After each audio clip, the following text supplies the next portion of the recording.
Vishnupadaya Krishna Prastaya Bhutale Shrimate Bhakti Vedanta Swami Iti Namine Namah.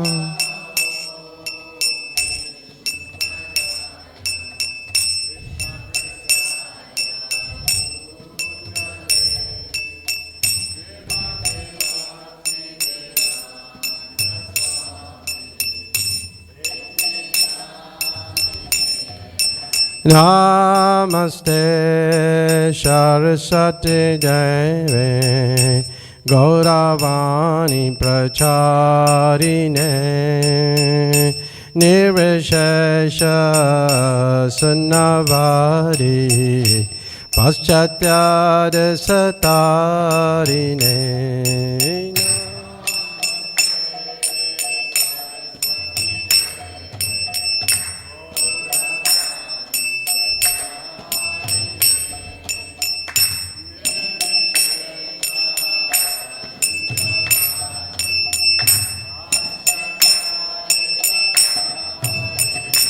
Jaya Shri Krishna Chaitanya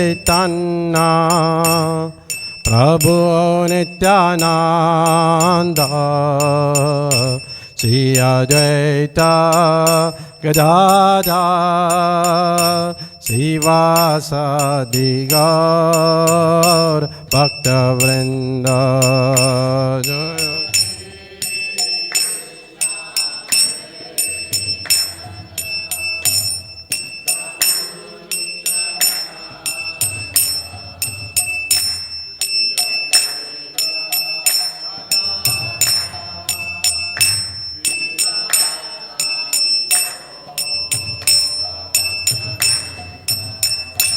Hare Krishna, Krishna Krishna, Hare Hare, Hare Rama, Rama Rama, Hare Hare, Hare Krishna, Krishna Krishna.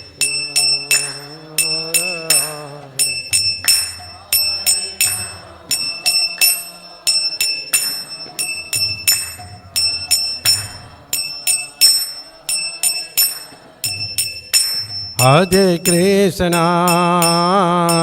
Krishna, Krishna Krishna, Hare Hare, Hare Rama,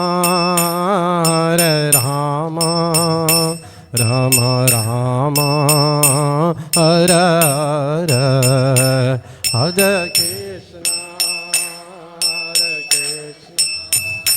Krishna Krishna, Hare Hare,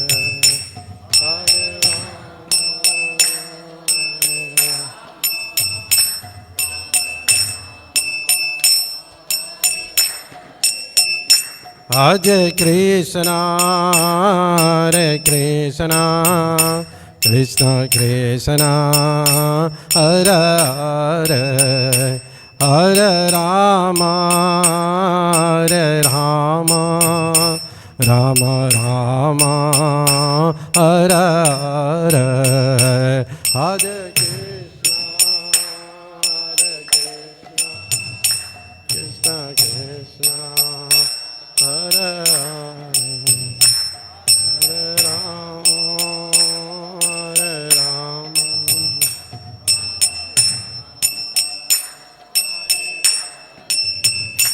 Hare Krishna, Krishna Krishna, Hare Hare, Hare Rama, Rama Rama, Hare Hare, Hare Krishna.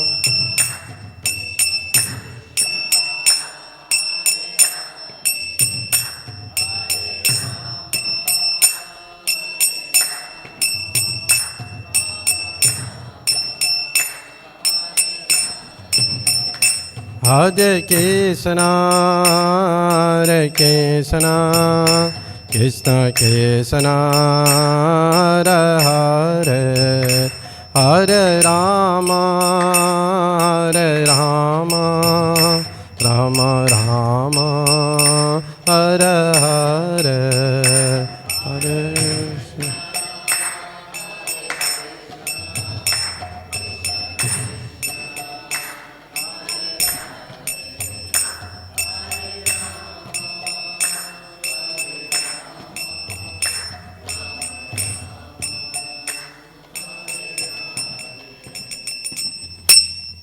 Jayam Vishnupad Paramahamsa Pravijacharya Storu Shishimat, His Divine Grace A.C. Bhaktivedanta Swami Prabhupada Ki. Jayam Vishnupad Paramahamsa Pravijacharya Storu Shishimat, His Divine Grace Bhakti Siddhanta Saraswati Goswami Maharaj Prabhupada Ki. Ananti Koti Vaishnav Vrinda Ki. Naam Acharya Silaridas Thakur Ki. Prem se kaho Sri Krishna Chaitanya Prabhu Nityananda Shri Advaita Gadadhar Shiva Sadi Gaur Bhakta Vrind Ki. Sisi Radha Krishna Gopa Gopinath Shyam Kun Radha Kun Giri Govardhan Ki. Vrindavan Navadip Dham Ki. Ganga Mai Jamuna Mai Ki. Bhakti Devi Chalasi Devi Ki. Samaveta Bhakta Vrind Ki. Nitaya Gaur Premanande. All glories to the assembled devotees. All glories to the assembled devotees. All glories to the assembled devotee. All glories to Shri Guru and Shri Gauranga. All glories to Srila Prabhupada. Srila Prabhupada ki jai. Hare Krishna.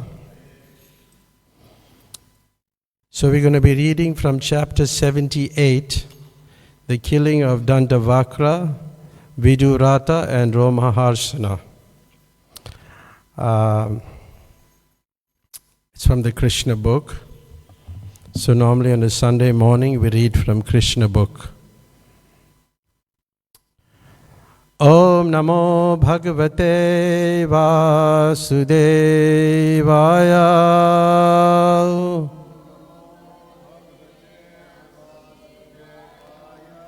Om Namo Bhagavate Vasudevaya.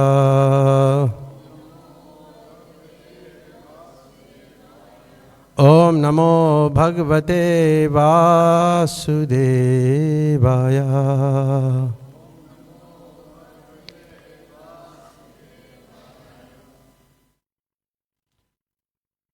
So I'll just read a couple of lines and I will comment and I'll paraphrase.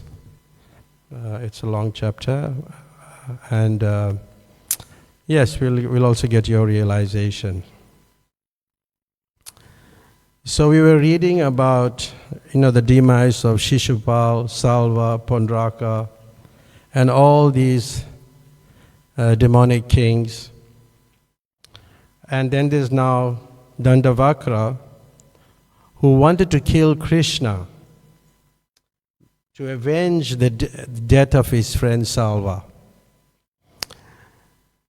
So just imagine if somebody kills your friend, somebody who's very dear to you, how would you respond?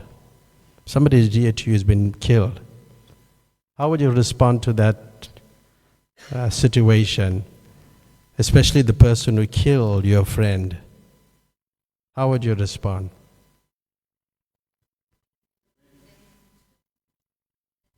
Resentment.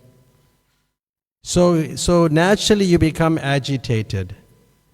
So Dandavakra, he became agitated and he appeared in the battlefield without proper arms and ammunition and without even a chariot. So he wants to now kill Krishna. So there was great anger, which was red hot.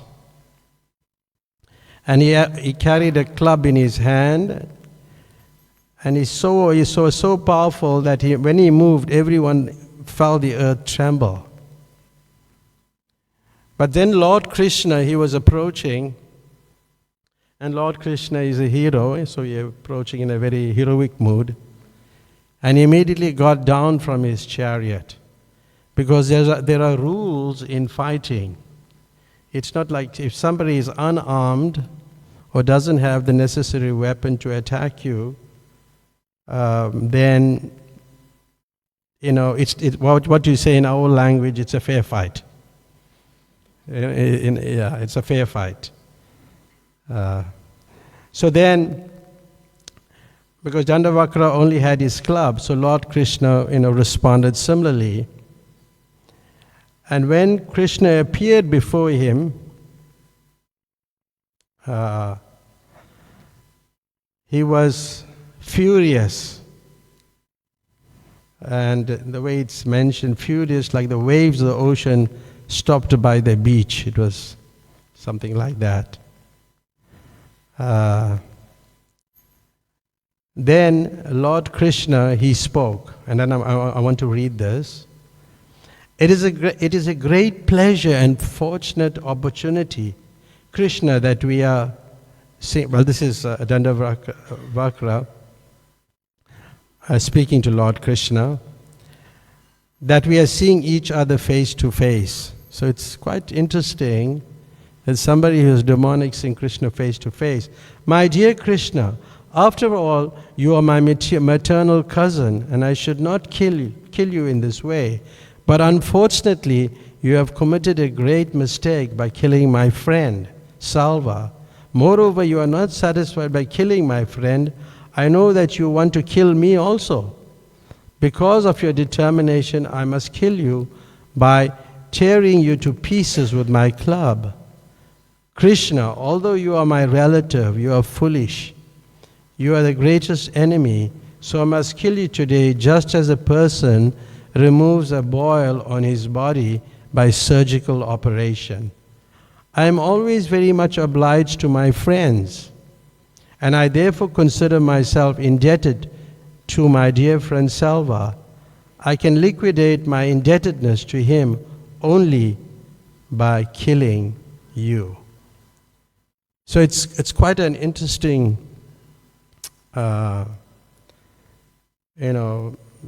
discussion we can have on this paragraph that we read, because we see the consciousness of Dandavakra.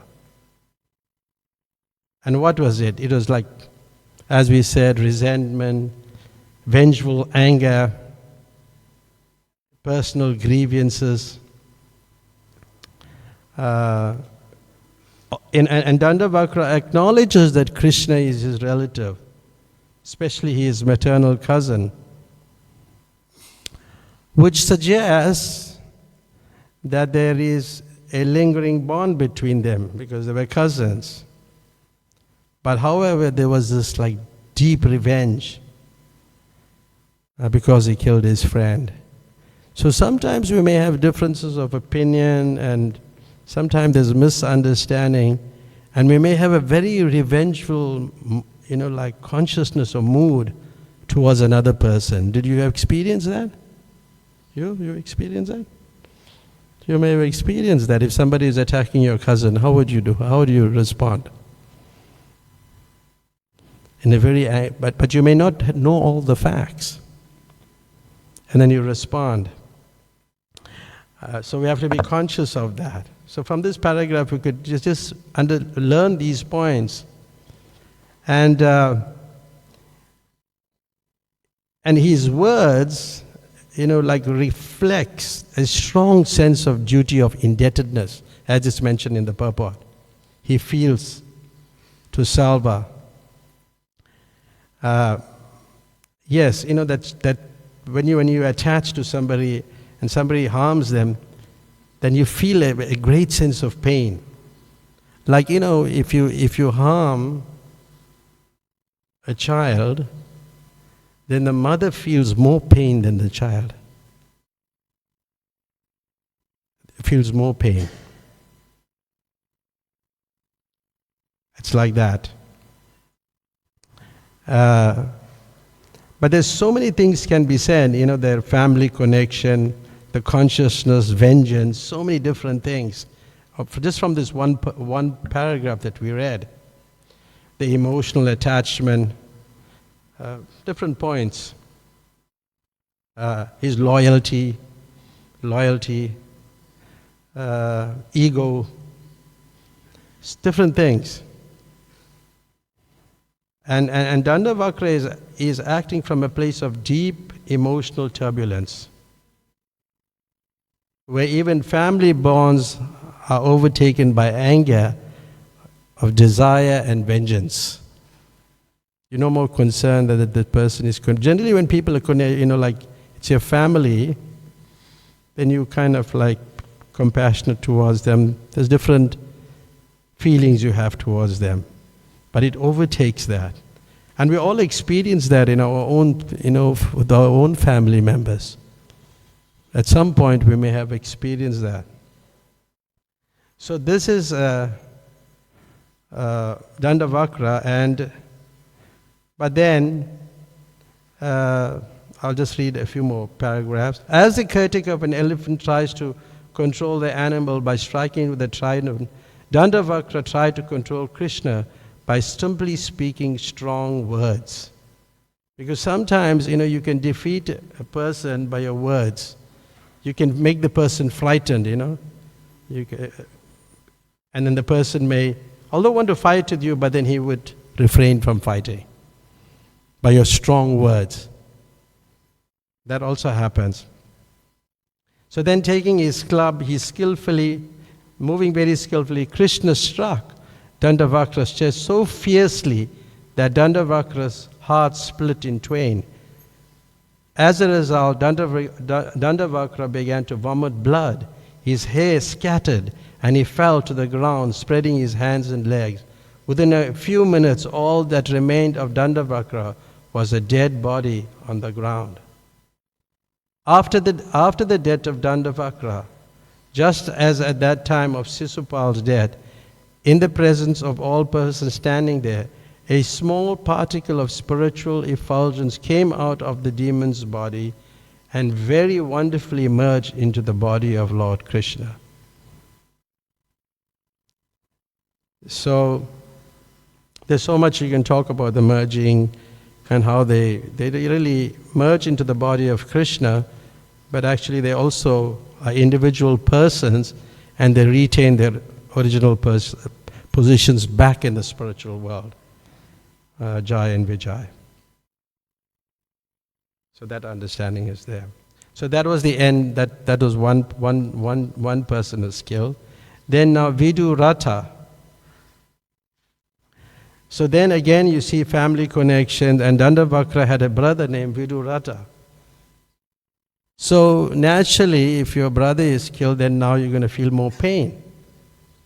So he was overwhelmed with this, with the death of Dandavakra. And when somebody is angry, they breathe very heavily. That's one of it.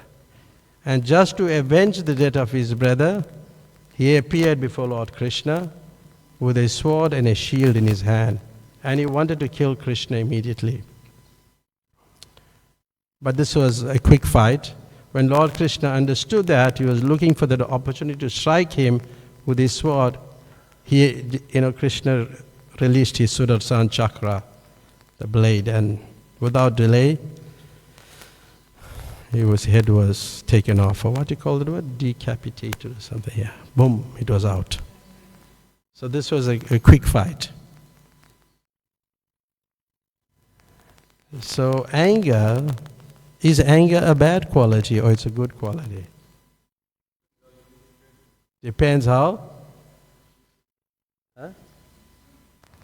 Yeah, because once somebody said Srila Prabhupada was traveling and he said, movement is it's so nice, everything is so nice, everything is so peaceful, and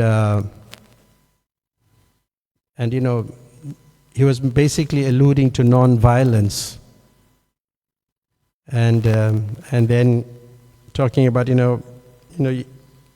people don't become angry, and then Prabhupada said, what's wrong with anger?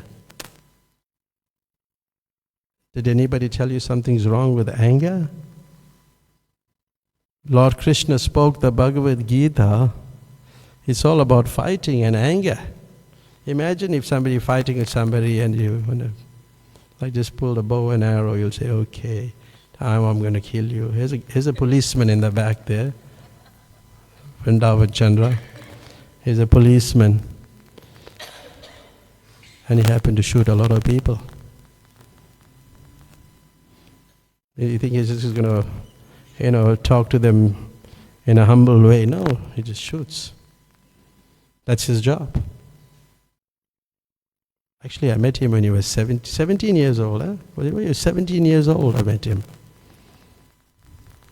Yeah. He became a devotee the same day, yes. So yes, so anger, there's nothing wrong with anger. It depends how it's used. Then now Krishna, he enters into Dwaraka.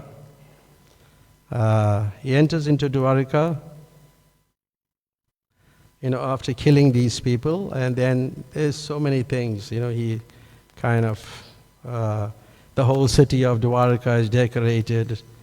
The citizens are ready to receive Krishna. But as he passed through the city, everybody's appreciating him.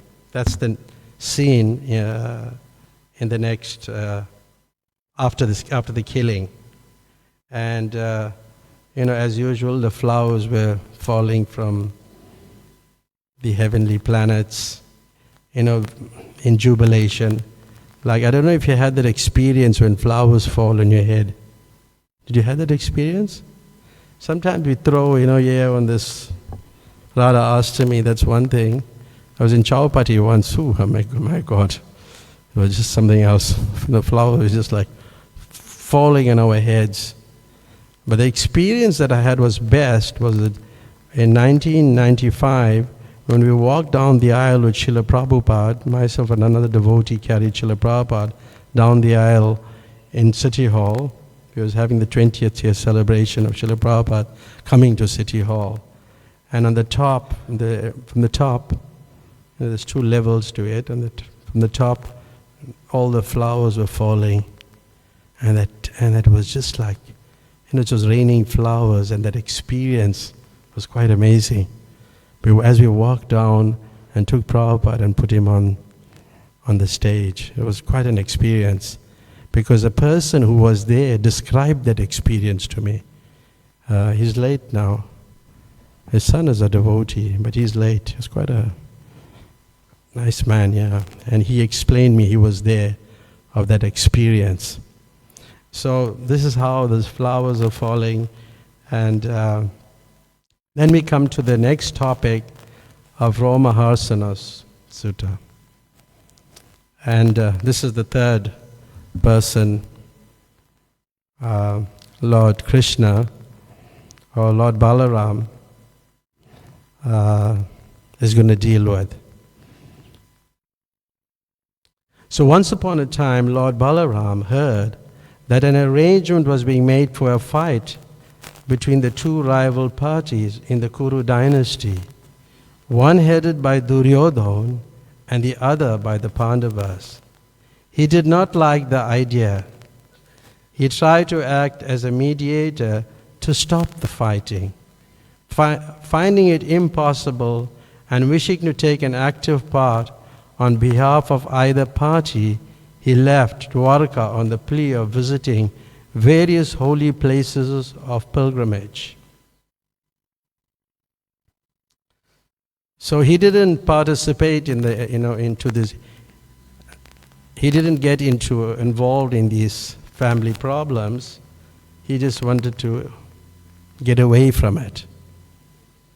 He tried to mediate, didn't work, left. So sometimes even in our own lives, we try to do certain things. We may try to help some family member and it doesn't work. What do you do? You carry on doing it? So you have to leave. As best as possible, we mediate and we leave. And Balaram left. And remember that Balaram was also affectionate to Duryodhana. He was affectionate to Duryodhana. So, but Duryodhana was a demonic person. Why would Balaram be so affectionate to him? What was the reason behind it? Anybody can say? Because Duryodhana was not a devotee of Krishna.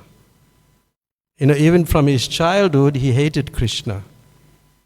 He hated pure devotees, the Pandavas. And he tried various ways to kill them. And even when Yudhishthira, asked Krishna to go to Hastinapur to deliver the peace message on behalf of the Pandavas, Duryodhana, grossly disrespected Krishna and even tried to capture him. So there's so many ways, so many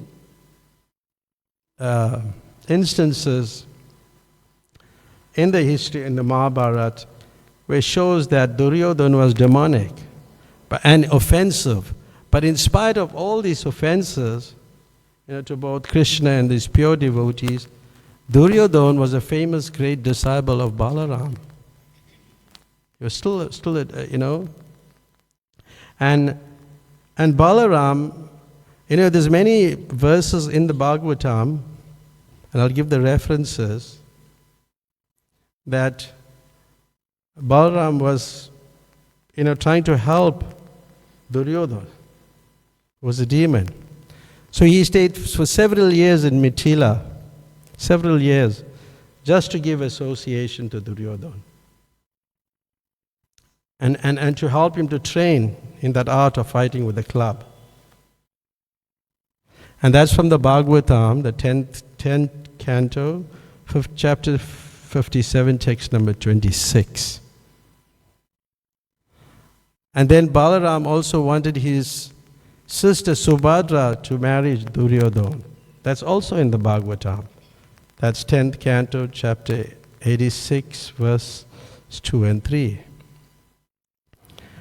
And Duryodhana, he considered Balaram to be the Supreme Lord. So he also addressed him as Bhagavan. That's given in the Gaga Samhita. So there's various references in the scripture that is pointing towards, where Balaram is very favorable to Duryodhana, and Duryodhana has great respect and considers him to be the Supreme Lord.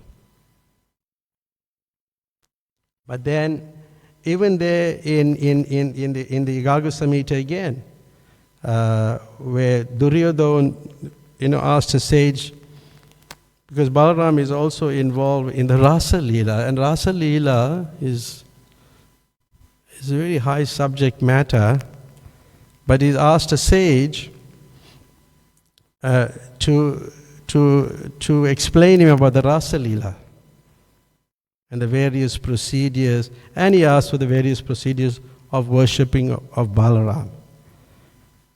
And Balaram 1,000 names. So that's given in the Gaga Samhita. And the other point is that one of Lord Balaram's names is Duryodhana Guru, the Guru of Duryodhana. So that's given in the Gaga Samhita. So there's all scriptural references. And then, when Balaram went to Kurukshetra to stop the fighting when Bhimasen and Duryodhana, and when he saw that it was Krishna's will that they fight, he left, as he had so much affection for both Bhima and Duryodhana. He had affection for both. So it was very painful for him to see them fighting. And that's given in the Bhagavatam, in the 10th canto, chapter 79, text 23 to 30. So and when Bhima killed Duryodhana, Balaram was furious and left. So there are many references like this in the scriptures. It's not in the Krishna book per se here, but these are from the Bhagavatam, from different verses that we are referring in from different scriptures. So how do we reconcile the fact that Duryodhana was very, very dear to Balaram? Because it looked like that, Balaram had a demonic disciple. So, firstly, we see, people are very close to the Guru sometimes. I'll just give, Gaur Govinda Maharaj speaks about this point when he was speaking about Lord Shiva, actually, which I've read. We see people are close to the Guru. And then he quoted Banasura and Ravan. They pleased Lord Shiva and they got his mercy because they had so many, they had so much of power. But, and he was explaining that how the Acharyas, they describe that there is mercy and there's mercy with cheating. And that mercy with cheating, they got, you know what it is? Wealth, fame and position, 3 things. 3 things. But they did not get the mercy without cheating, or Krishna Prem. That they didn't get. That you don't get. So if you're after these things, I always think about it, about wealth, fame and position, especially when you're speaking, when you're giving classes and you want people in some ways to appreciate you at times. It's like I always think about the 4th verse of the Sisastikam that we recite every morning. What's the 4th one? Nadanam? What it means? Followers. Because sometimes even you may cook something for ladies or maybe men too, then you will say, how it was okay. But really you want, some appreciation. Is that not so? So these are very subtle things. There's a lot of, we won't talk about it so much but these are the things that we have to be concerned about. But whenever I recite that verse in the morning, I'm thinking, hey, I hope I don't get too many followers. I hope I don't, I hope this don't happen. But when I go to the campus, I want Lord people to come to listen to Rukmini. That I want, but not me, but to her. And she does very well also. Yes, that we should do.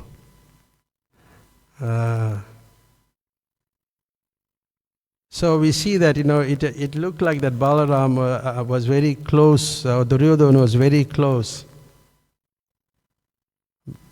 in proximity of Balaram, getting advice, teaching him about how to use the club. But internally, he was very far away. So sometimes people are very close to the spiritual master in person. Every Guru Maharaj, Guru Maharaj, Guru Maharaj, you know how it goes. But they're very far away. You also have that. So, Balaram had faith in, Duryodhana had faith in Lord Balaram, but didn't have faith in Krishna or the Pandavas.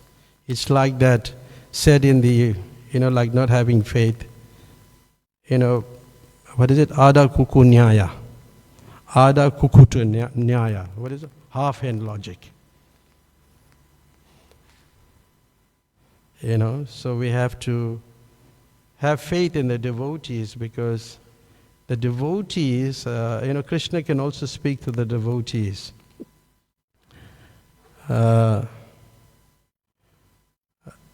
we see sometimes, people are very enthusiastic to serve their spiritual master, but they neglect the other Vaishnavas. That also happens. And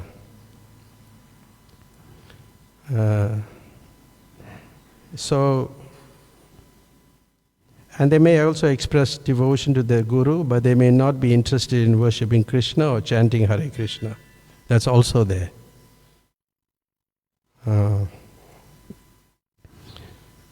Sometimes they get big position, but as we said, they don't get the same quality of mercy that a surrendered disciple should get. Then in the Garga Samhita describes how that Duryodhana was like a partial expansion of Kali. So he looked like a big follower of his guru.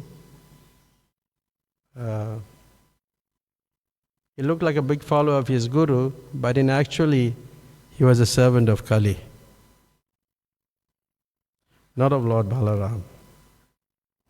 So he had, like, we have our own agendas, and yes, and we cause so much pain. But Gaur Govinda Maharaj quoted, he spoke about duplicity, and that's like not a good quality to have. Like we experience this in our own lives sometimes. People write bad things about us. Email is so popular now. So people hide behind emails, and they might write so many things about people.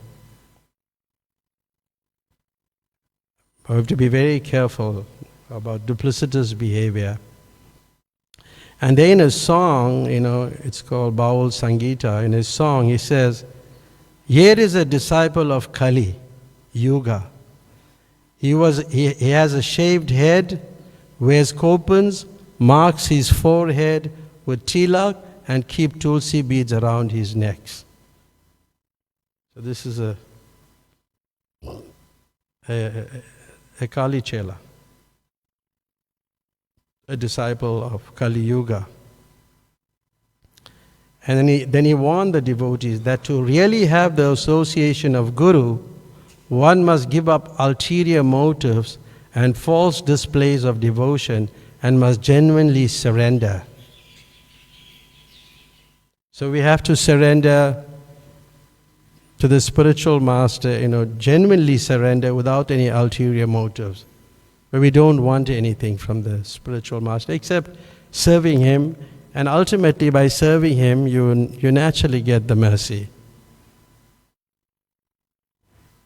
When you serve the spiritual master, then you also get that quality of hearing.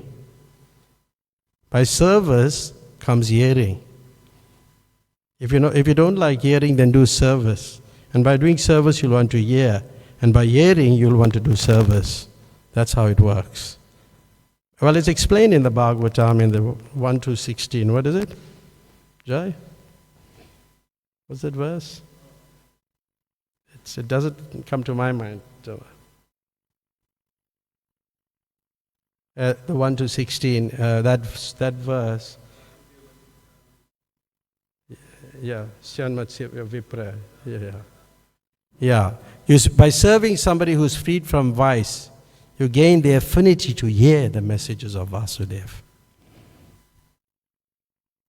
You gain the affinity to hear the messages of Vasudeva. But by serving somebody who's free from vice. But somehow, even if you serve people who are not free from vice, you don't lose anything. But you have that attachment for serving. You might say, what happens if you serve somebody who's full of vice? But you won't get them, that much of mercy, but you'll be attached to serving. Yes. So he was talking about that process of Atma Nivedanam, that we are not surrendered. So we have been, the way he said it, but we have not really surrendered. We have only been pretending for so many years. And also for so many years to come in the future, as long as we continue to act artificially, we cannot approach Guru, Sadhu or Vaishnava. We cannot get the mercy, and therefore we cannot see the real form. We will be cheated. We will get all external things. You'll get all external things. Position, name, fame, wealth, all these things. People are very proud sometimes. Don't you know who I am? Like that. Without, and that ulterior motives. I went down to my room and I was thinking, and I went and read it. about in Prabhupada's time, even when Nandakumar explained, one disciple of Prabhupada, he was saying, he was saying how people had ulterior motives, which Prabhupada told him about. And on 2 occasions he pointed out to me that one person in particular was of that mindset. And this person was charismatic, powerful, he had position. And then at that time Prabhupada was ill. And Prabhupada said, all my disciples are praying for me to get well, except one person.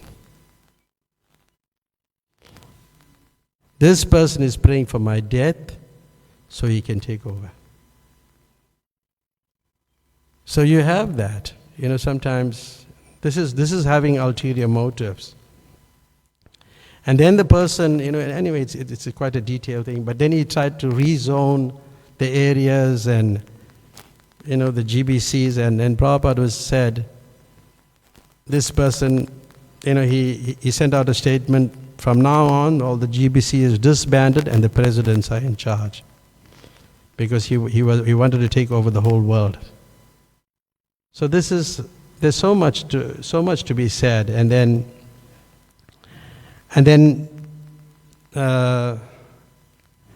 Nandakumar Prabhu was there with Prabhupada serving him, and then there was singing going on, and music. I'm not a musician, so I don't know much about music, but Bharatraj was a good singer. He was singing very beautifully, as he always did. And Prabhupada loved him singing, him and also Mother Jamuna, and he would ask to hear their singing. And everybody was seated in the floor, and then the mood was somber, but this person was sitting on a chair. And Bharadraj broke a note, sometimes people break a note when they're singing, and this person is kind of nudging him. But Nandakumar Prabhu was saying that, he couldn't, because this person was so powerful, he didn't really know what to do. And this is what I'm talking about when you have ulterior motives, you have a position. Then, you sometimes, even if you're doing the wrong things, then it's kind of acceptable to people.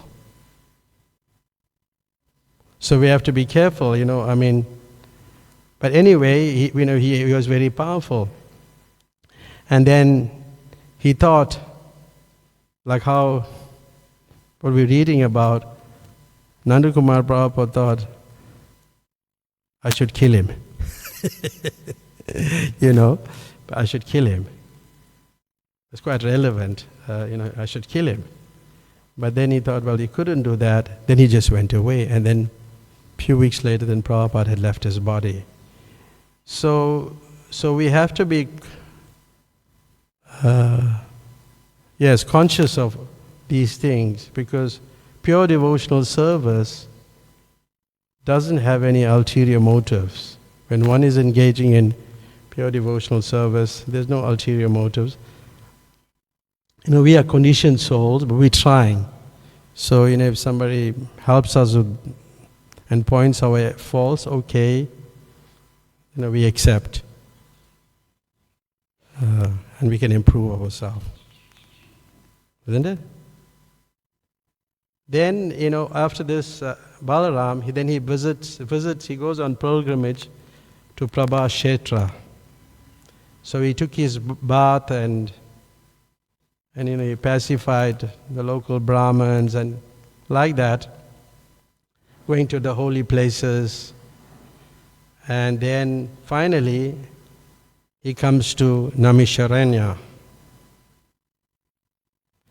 That is still existing in India, and at this place, the sages and saintly people will meet, and then they will discuss about spiritual realizations, their understanding about spiritual life, like we're doing now. And when Lord Balaram visited there was a great sacrifice was going on. And it was being performed by transcendentalists.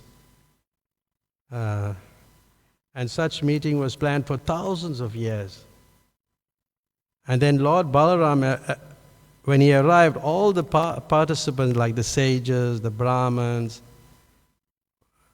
what did they do? They immediately got up to honor him. And they welcomed him and honored him in respect. So sometimes like a saintly person walk in, then we meant to stand up and honor them. Like I remember once the devotees were sitting and chanting, and Bhakti Chaitanya Maharaj walked in, and there was, including in the group was his disciples, and I think myself and Swarup, we stood up, and only when he sat down, then we sat down. So that is like how we honor and respect senior people. So like this, in this assembly, there was honor, honoring Lord Balaram, the sages. Some offered obeisances, and those who were elderly, great sages and Brahmins offered him blessings after standing up. So after this formality, Balaram was offered a suitable seat, and then everyone present worshipped him, because they knew that he's the Supreme Lord also. So they were worshipping him. Unfortunately, there was one person who was on the Vyasasana, that was Ramaharsana, who was a disciple of Vyasadeva. He still sat on the Vyasasana. So now I'm sitting in the Vyasasana, but if somebody walks in, what should I do? Huh? Should sit down.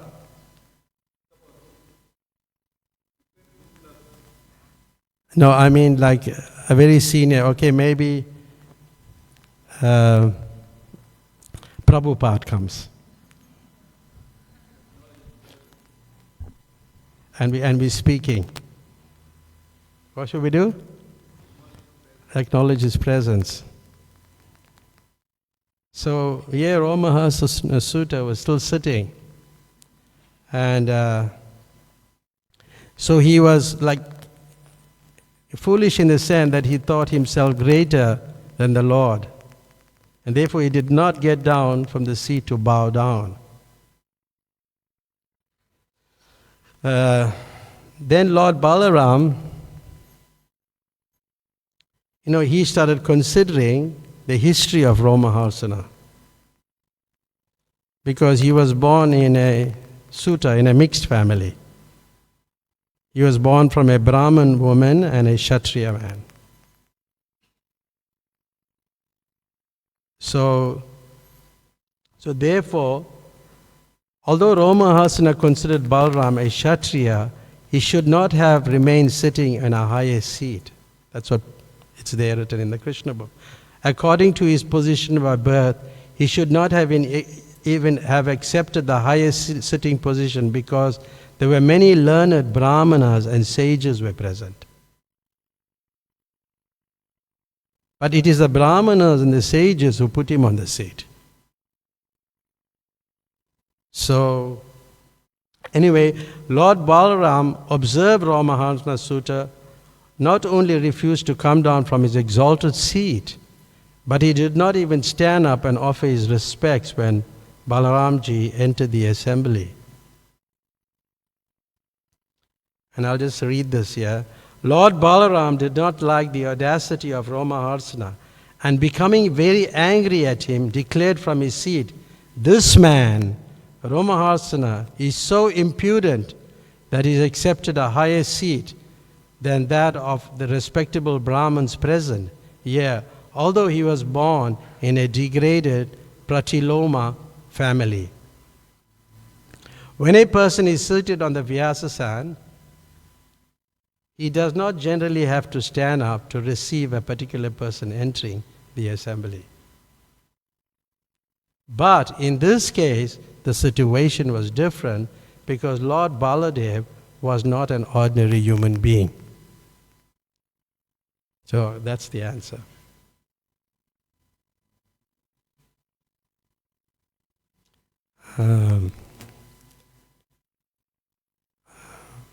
So then,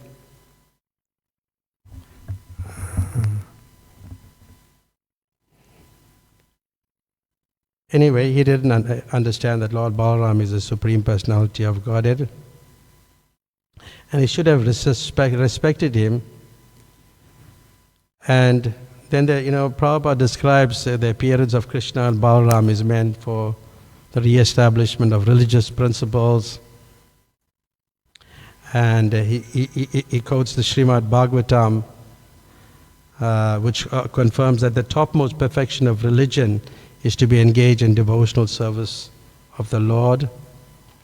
Then when Lord Balaram saw that Ramahasana Sutta did not understand the higher principle of religion, in spite of his having studied all the Vedas, he certainly could not support his position. Because sometimes, reading too many books and quoting from different scriptures like you're like a very learned person may also make you proud. Sometimes people are quoting from different scriptures. Oh, Prabhu, you gave a fantastic class and you quoted from so many scriptures.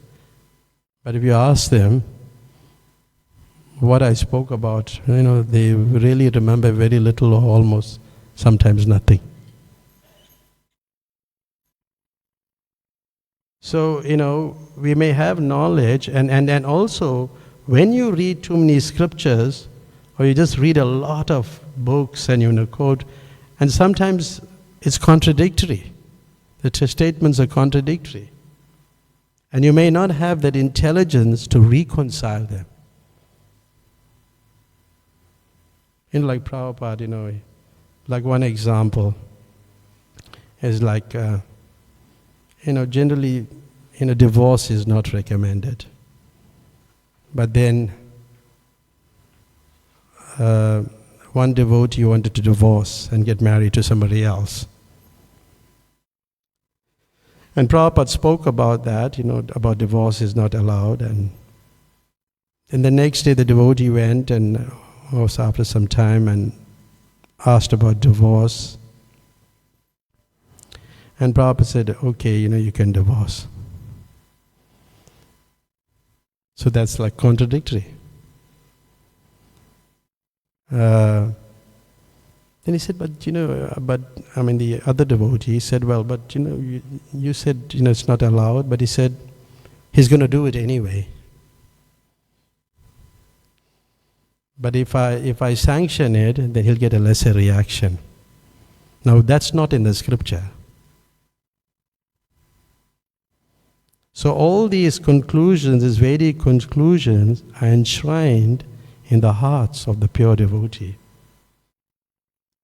So you may become like a great scholar and you may know so many verses, and like even I was trying to remember that verse, which I learned in the beginning of the 1 to 16, Shushusha Sadaranasya Vasudeva Kataruchi Syanmat Seva Vipra Punyatita Nisaivanat. But I forgot it. But I was trying to, I was asking Jai. So you may forget these things, That was the verse, right, Jai? And when you joined, we learned this verse. That by serving people who is free from vice, you gain the affinity to hear the messages of Vasudeva. So yes, so like this, when Lord Balaram saw Ramahasana Sutta did not understand the highest principle of religion, in spite of having studied all the Vedas, he certainly could not support his position. So Ramahasana Sutta had been given the chance to become a perfect Brahmana, but because of his ill behavior in his relationship with the Supreme Personality of Godhead, his low birth was immediately remembered. Ramahasana Sutta had been given the position of a Brahmana, but he had not been born in the family of a Brahmana. He had been born in the family of a Pratuloma family. So there are two kinds of mixed family. It's called Anuloma and Pratuloma.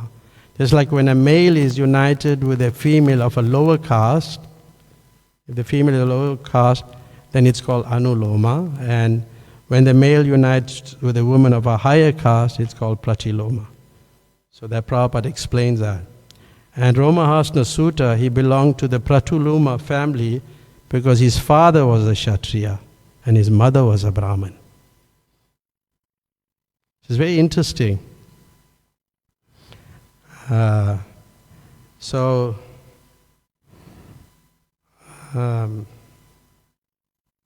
therefore Balaram remembered this, his Pratuloma heritage. But then, it said in the Krishna book, the idea is that any man may be given a chance to become a Brahmana, but if he improperly uses the position of a Brahmana without actual realization, then his elevation to the Brahmanical position is not valid. We often hear people say, I come from a Maharaj family, I'm a Brahmin. Do you hear this thing? We also have Raghunath Maharaj here too. You know Raghunath Maharaj? You don't know him?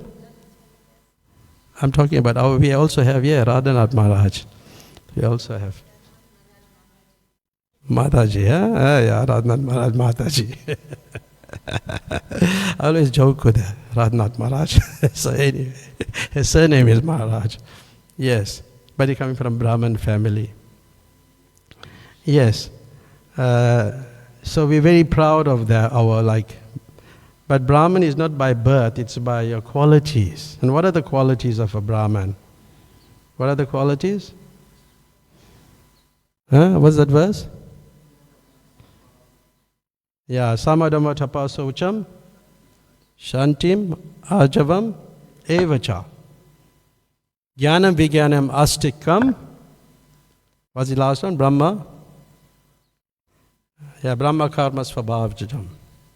Peacefulness, self-control, austerity, truthfulness, honesty, religiousness, wisdom, like that. These are the qualities a Brahman has.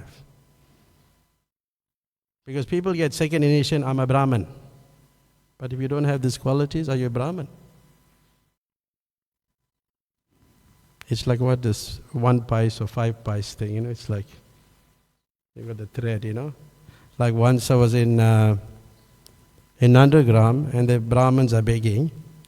And then the people said, I'm a Brahmin. I said, yes. I took out my thread. I showed him, I'm also a Brahmin. Then he understood. Whatever he collected, he wanted to give it to me. So I'm a Brahmin, so yes. So it's by quality, peacefulness. Are you self-controlled? Are you austere? Are you pure? Are you tolerant? These are the qualities, but these just doesn't come like that. You have to work at it, Honesty, tolerance, yeah. So then Prabhupada writes, and these are interesting points which we'll just discuss because we have another 10 minutes.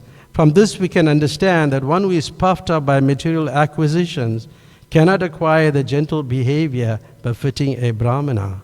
The learning of such a person is as good as valuable jewel decorating the hood of a serpent. Just like, there's a nice jewel on the serpent, but if you go try to get the jewel, what will happen? The snake will bite you. So it's like that. Despite the valuable jewel on the head, the serpent is still a serpent, and it's fearful as an ordinary serpent. So even sometimes you find people have, sometimes people are not in, they may have not studied. Like I've not studied, in university or something. We've not studied. But people who may have gone to all these different institutions, they have worse ideas of material enjoyment than us. It's like, because they got the hood on this, the jewel on the serpent's head. That's what it means. I'm not talking about y'all. Y'all are okay, but I mean, I don't. y'all are okay, yeah. So yes. So like this,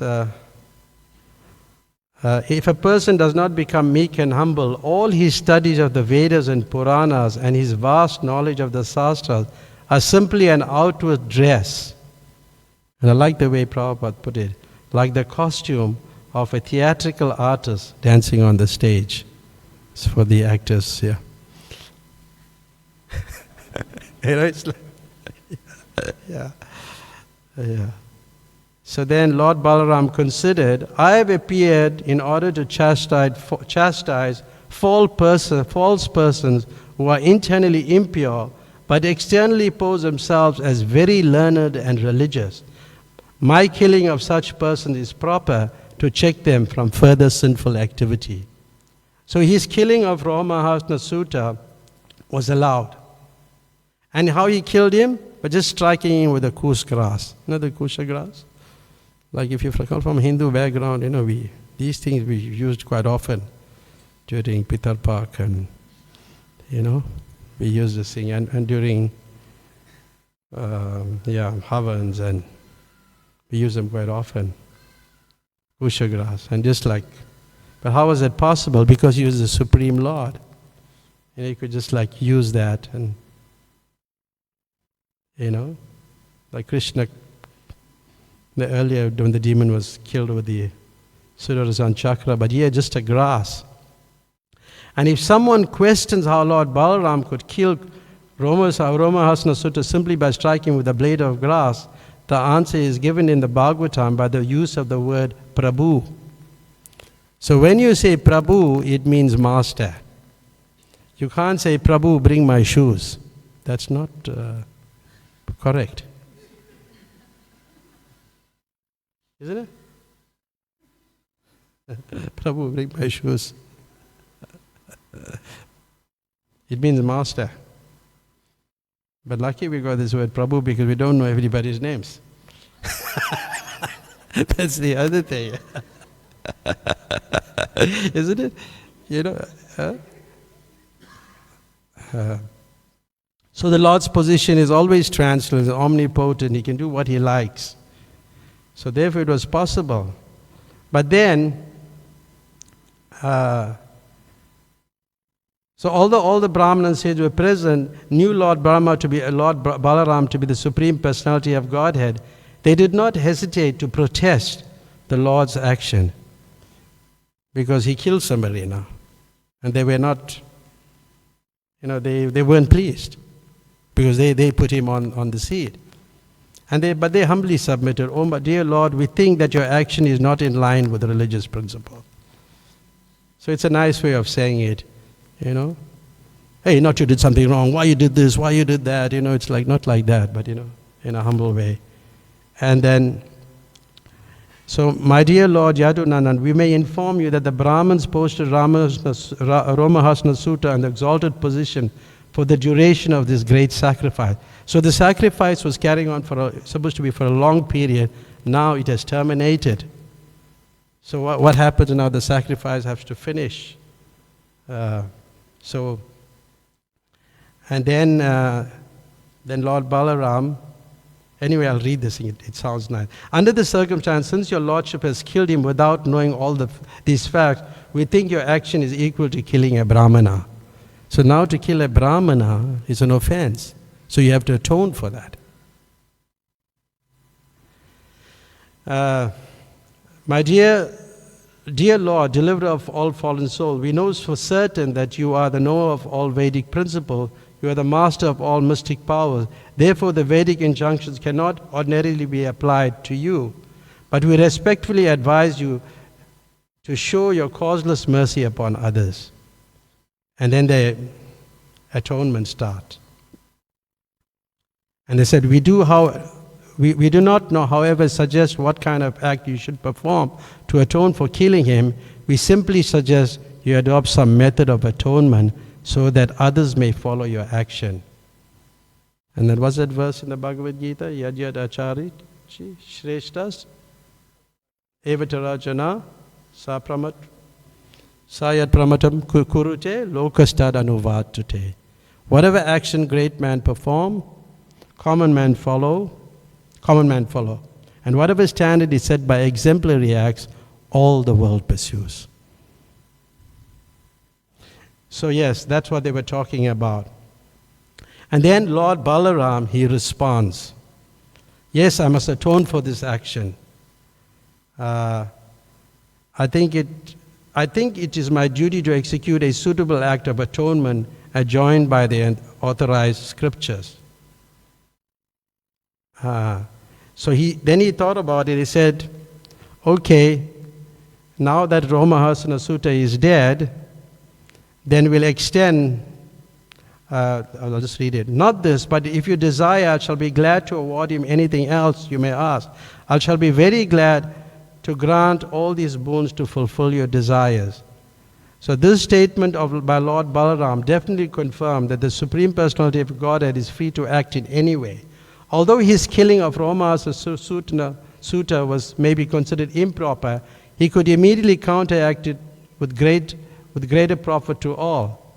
Therefore, one should not imitate the actions of the Supreme Personality of Godhead. One should simply follow the instructions of the Lord. All the great learned sages present realized that although they considered the action of Lord Balaram improper, the Lord was immediately able to compensate with greater profits. Not wanting to detract from the mission of the Lord in killing Romahasana Sutta, all of them prayed, our dear Lord, the uncommon use of your kusa grass weapon to kill Romahasana Sutta may remain as it is, because you desire to kill him. He should not be brought to life again. At the same time, your Lordship may remember that we sages and Brahmanas voluntarily gave him long life. Therefore, such a benediction should not be nullified. Thus, the request of all the Brahmanas in the assembly was ambiguous because they wanted to keep intact their benediction that Romahasana Sutta would continue to live until the end of the great sacrifice. But at the same time, they did not want to nullify Balaram's killing him. It was quite interesting. Then they resolve that he resolves, now the resolution takes place in a very befitting. He said, because he is the son produced from the body of the father, the Vedas enjoy the son is the father's representative. Therefore I say that Ugrashrava Sutta, the son of Romahasana Sutta, should henceforth take his father's position and continue the discourses on the Puranas. And because you wanted Romahasana Sutta to have a long duration of life, this benediction will be transferred to his son. See how it's reconciled? Therefore, this knowledge, one has to have understanding of the Vedas, and we see it here, that he extended with the son's life, who's a representative of the father. Just like when, generally in Indian culture, they always desire to have a son. And the reason is, this is the reason, because when the father dies, the mother takes shelter of the son. That's how it works. And they don't feel, after a while, they don't feel that lonely. And that is why, there's other reasons also. But anyway, they are very attached to the sons. Yes. So then the son, Ugrashrava, will therefore have the facilities you offered, a long duration of life, good and healthy body with no disturbances, and full of strength and all senses. So we're running out of time, so I'll skip some. But then the atonement. What about the atonement?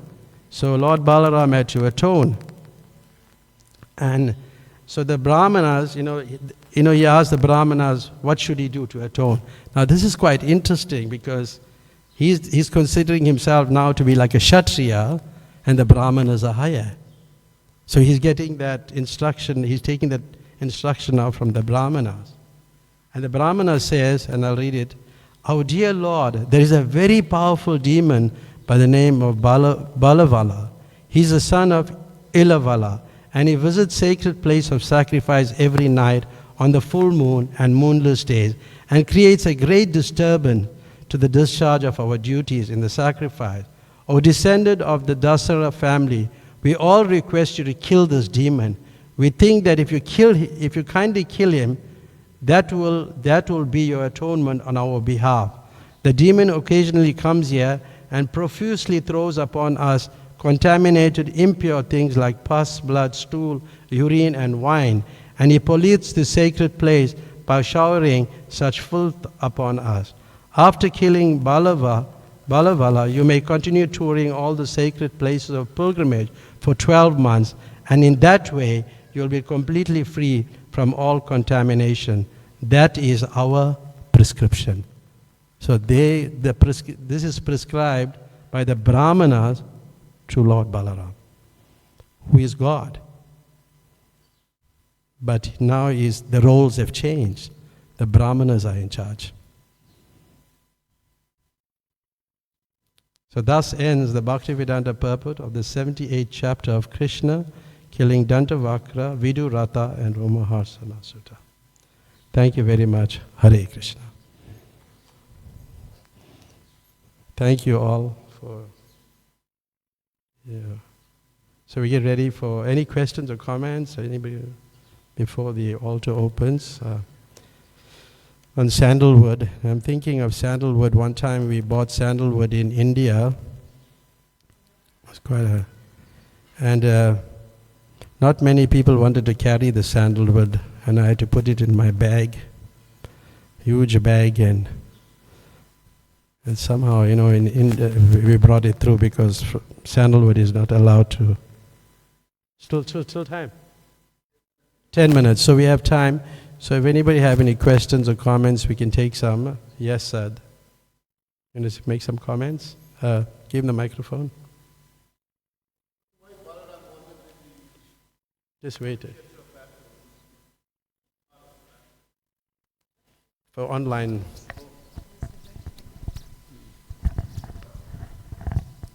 Yeah, you mentioned Balaram had to go on pilgrimage. Is that time of the Kurukshetra war that he was not present? I wonder what would be the repercussion if he was fighting in that war. Would he took the side of Duryodhana and defeated the Pandavas? Yeah. That's a nice point. Yeah. It's true. Yeah, as you mentioned, he had a great affinity for Duryodhana. Yeah. But who's stronger? Yeah, those on the side of the Pandavas.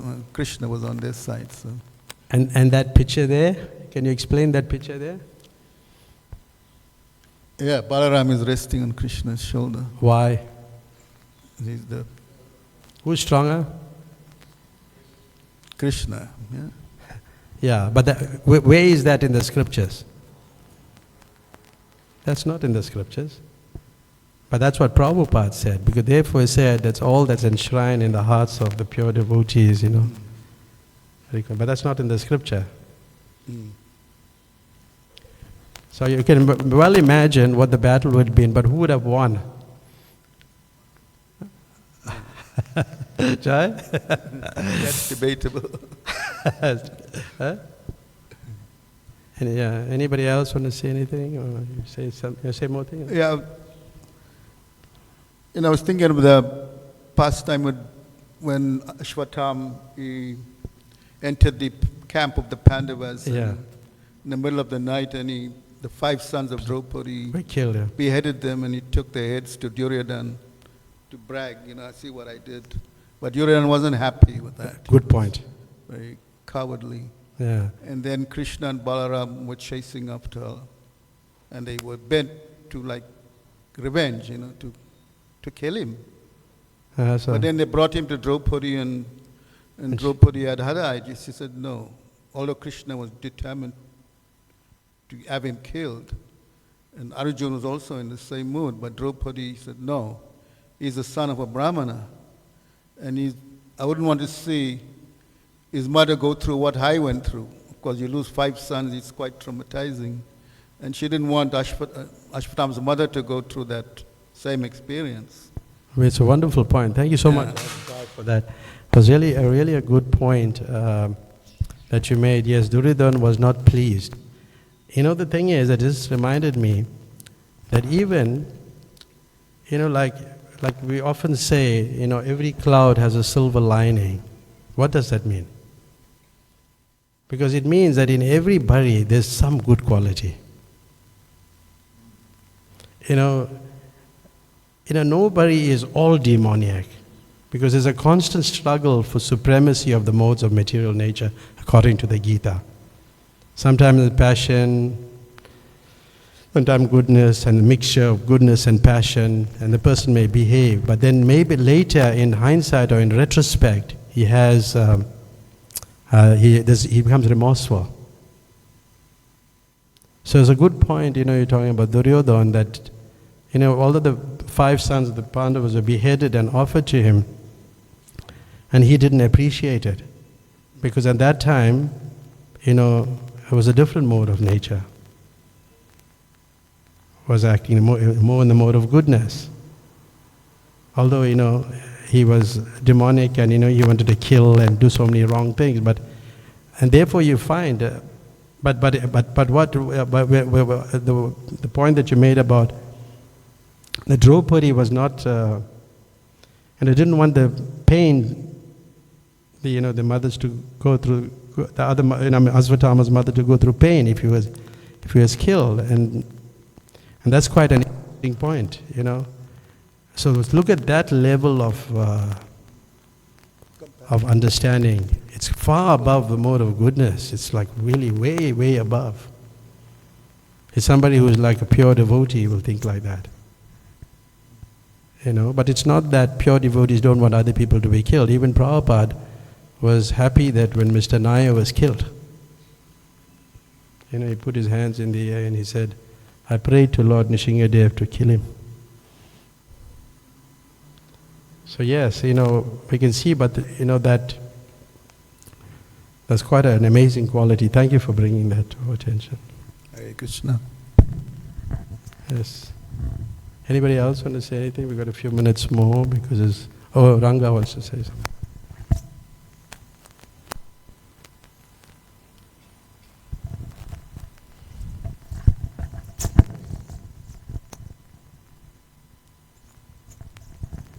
Hare Krishna. Thank you for your wonderful class. Thank you. I was just wondering, when the demons are killed and we read about this, then the demoniac tendencies in our hearts are also vanquished by, reading these wonderful pastimes and hearing about them. So I was just wondering, you've actually read about there's many demons, Dandavakra and his brother, and Duryodhana. So you want to, I don't know if you want to actually tell us what qualities these different personalities had that, that our hearts can be freed of.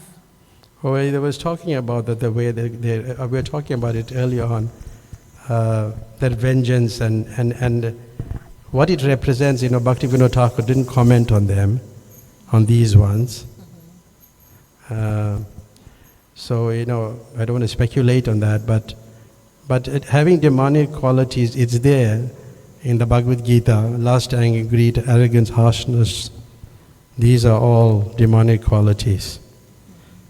So lust, anger, greed. But that point you made is good. That when you hear about these things, then you want to.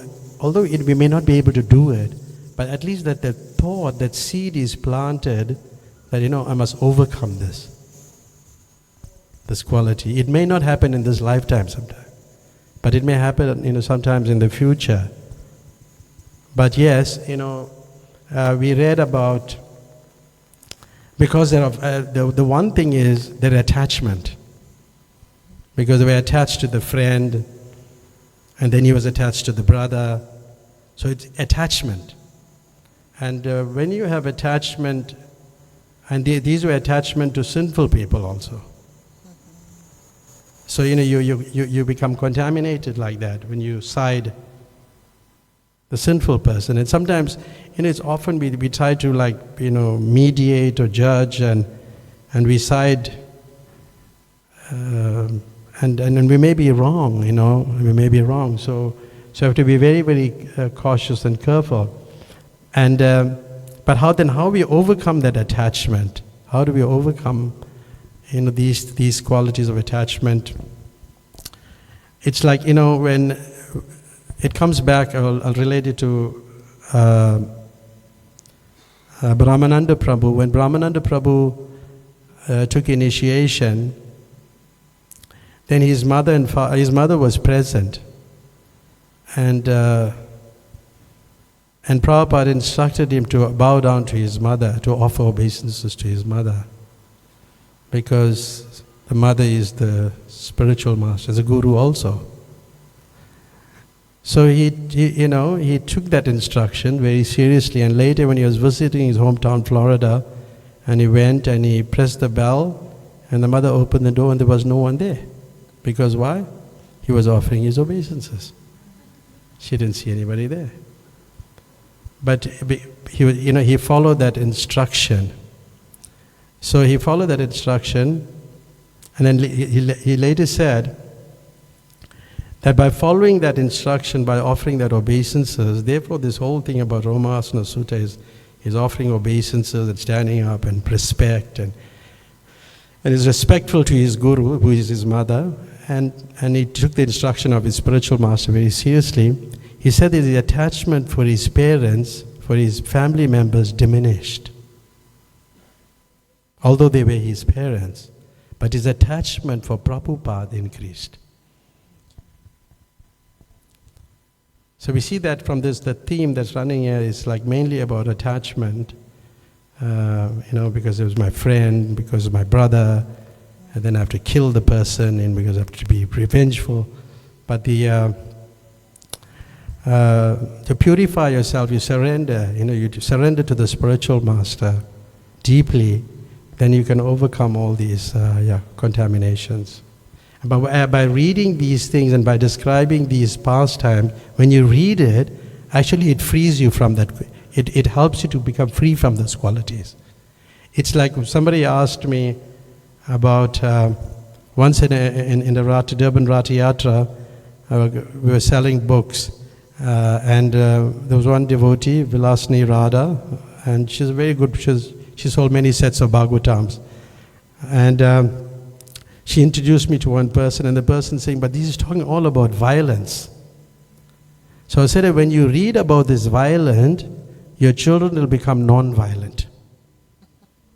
That's what happens. It has the opposite effect, because this is spiritual.